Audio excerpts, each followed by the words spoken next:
Good morning, this is Pramod Jaiswal from English Chronicles. Today I am going to take up close passage. This is the question of SBI Clerk 2016.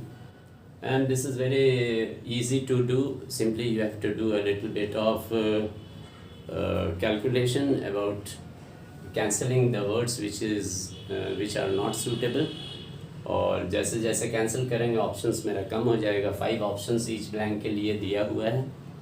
And so first let's read the passage so that we can get an idea.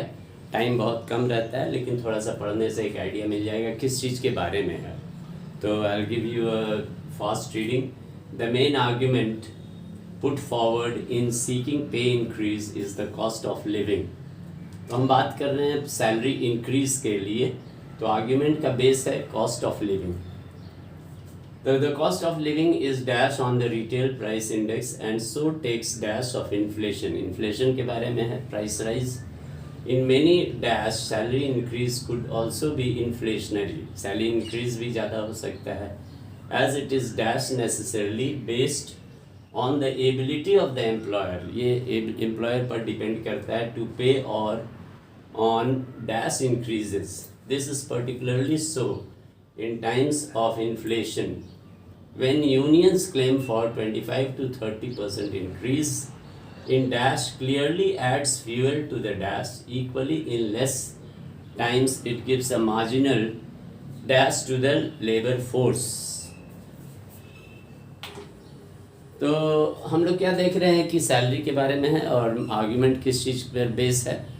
तो base it is based on आपका inflation, price rise, उसी पे mainly based है. तो आइए देखते हैं एक एक करके हम लोग डिस्कस करते हैं. ऑप्शंस 5 दिए हुए हैं. जो नेगेटिव है उसको पहले हटा देते हैं ताकि इजी हो जाए. The main argument put forward in seeking माने पाना. पे इंक्रीज कैसे हम पाएंगे. तो उसका मेन आर्ग्यूमेंट बेस क्या है. The cost of living. The cost of living is dash on the retail price. तो किस चीज पर बेस है. रिटेल प्राइस पर. सिक्योर्ड तो नहीं होगा. सिक्योर्ड तो सिक्योरिटी इसमें तो नहीं है. Half on the repair, half structure भी नहीं बैठता है. Cost of living is half on the retail price, ये भी नहीं होता है. Is directed on the direction, suit नहीं करता है, सेंटेंस के साथ मैच नहीं कर रहा है. और depends on, life is depends, यहाँ इज है तो इज और डिपेंड्स ये स्ट्रक्चर रॉन्ग है. इस के साथ डिपेंड्स नहीं होगा तो ऐसे ही कट गया. तो बचता है बेस्ड. और बेस्ड भी देखते हैं. Cost of living is based on the retail price. सही बात है. इंडेक्स जो रिटेल प्राइस का इंडेक्स है उसी पे बेस है. And so takes dash of inflation. So takes inflation का वो क्या लेता है. मैटर तो नहीं लेता है, नंबर तो नहीं लेता है. टेक्स नोटिस, उसको देखता तो नहीं है. टेक्स केयर्स नहीं होता है. टेक्स द मैटर होना चाहिए था. तो टेक्स अकाउंट ऑफ इन्फ्लेशन. ये उसका डिटेल जो है, चार्ट जो है, क्या अकाउंट है इन्फ्लेशन का, प्राइस राइज का, उसको लेता है.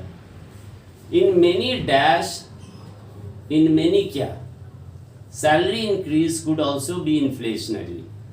इन मेनी कैसे, in many theories, books, procedures, ways, styles. तो थ्योरीज का तो यहाँ बात नहीं हो रहा है, बुक्स का भी नहीं बात हो रहा है. इन मेनी प्रोसीडियर्स, तरीका का तो नहीं बात हो रहा है, यहाँ सूटेबल नहीं है. इन मेनी स्टाइल्स भी नहीं है, प्रोसीडियर्स तरीका एक ही हो गया. तो इन मेनी वेज हो सकता है. In many ways salary increase could also be inflationary. तो वो भी इन्फ्लेशनरी हो सकता है. As it is dash necessary, it is dash necessary based on the ability of the employer. क्या ये ऐसा बात है कि अगर एम्प्लॉयर एबल है देने का तो दे सकता है.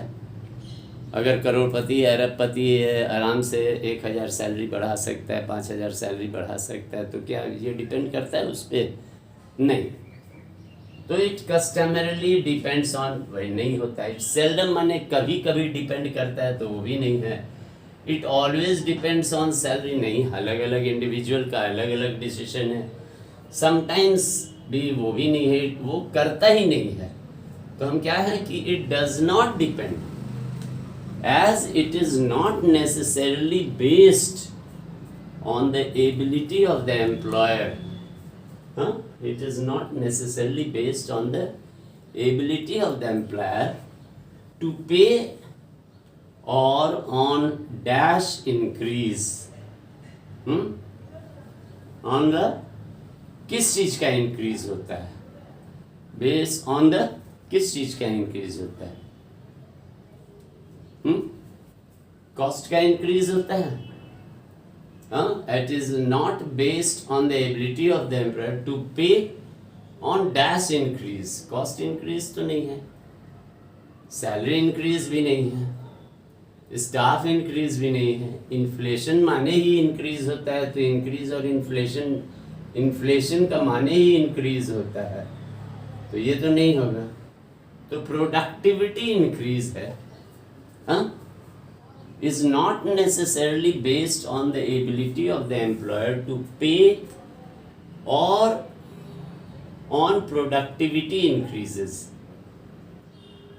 तो अगर प्रोडक्टिविटी इंक्रीज कर रहा है तो कोई ज़रूरी है कि मैंने उसको सैलरी इंक्रीज करेगा ही, तो एम्प्लॉयर पर डिपेंड करता है। कैपेबल है करोड़ों रुपया, लेकिन तो उस पर डिपेंड नहीं करता है। It is not necessarily based on, उस चीज पर नहीं बेस है। तो आइए, प्रोडक्टिविटी हो गया। This is particularly so in times of dash inflation.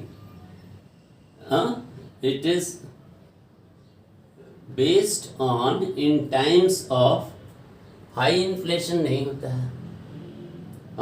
क्या चीज बेस्ड है? दिस इज पर्टिकुलरली, क्या हम लोग पढ़े कि it is not necessarily based on the ability of the employer और on productivity increases. This is particularly so, ऐसा क्यों होता है? In times of dash inflation. तो in times of high inflation नहीं होता है, बैड इन्फ्लेशन कुछ नहीं होता है, लो चलता है, लेकिन यहाँ पे वैसी कोई बात नहीं है। यहाँ वैसी कोई बात नहीं, नो इन्फ्लेशन का तो बात ही नहीं है। तो यहाँ पे गुड इन्फ्लेशन है। In times of good inflation, when unions claim for 25 to 30% increase in dash in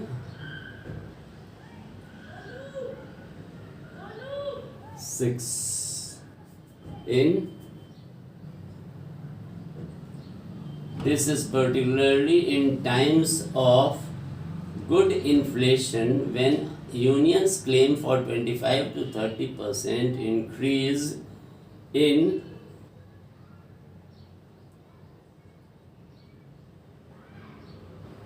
salary,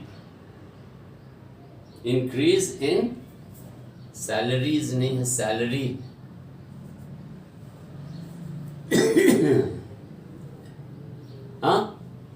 तो इन स्टाफ नहीं होगा। 6 तो हो गया। इन सैलरीज, इन स्टाफ नहीं होगा, फैसिलिटीज भी नहीं होगा। इन्फ्लेशन तो बात चल ही रहा है।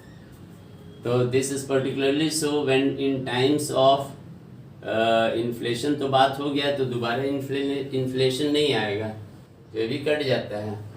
इन प्रोडक्शन भी नहीं आएगा, क्लियरली एड्स। तो इन सेंसिटिव, इन सैलरी तो आता है in salary increase, clearly adds fuel to the fire. ये फ्रेज है, fuel to the fire phrase है। फ्यूल टू पेट्रोल नहीं होता है, बर्निंग नहीं होता है, वाटर नहीं होता है, इंजरी नहीं होता है। This is a phrase, adding fuel to the fire. घी में, आग में घी का काम करना, फ्यूल टू द फायर, ये फ्रेज है, तो फायर राइट हो जाता है। Equally in loss, in less favourable नहीं होगा, इन्फ्लेमेटरी भी नहीं होगा, इन लेस प्रॉफिटेबल होना चाहिए, ऐसे भी कहा, इन लेस प्रोडक्टिविटी भी नहीं होगा, तो बचता है sensitive. In less sensitive times it gives a marginal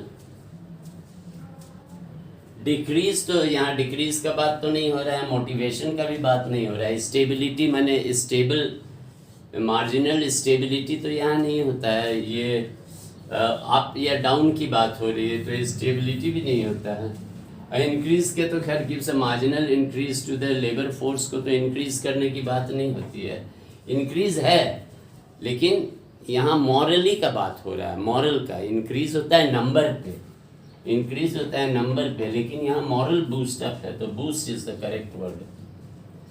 तो आइए, this is very easy and I hope you must have liked my explanation how to discuss, even if you are not knowing the meaning of the words.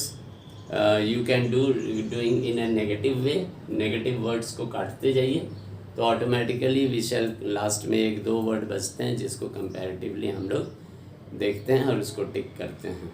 तो अगर पसंद आता है तो share कीजिए among your friends and subscribe to my channel so that आगे और हम वीडियोस देखते रहें। Please thanks once again for clicking on my video. Have a nice time.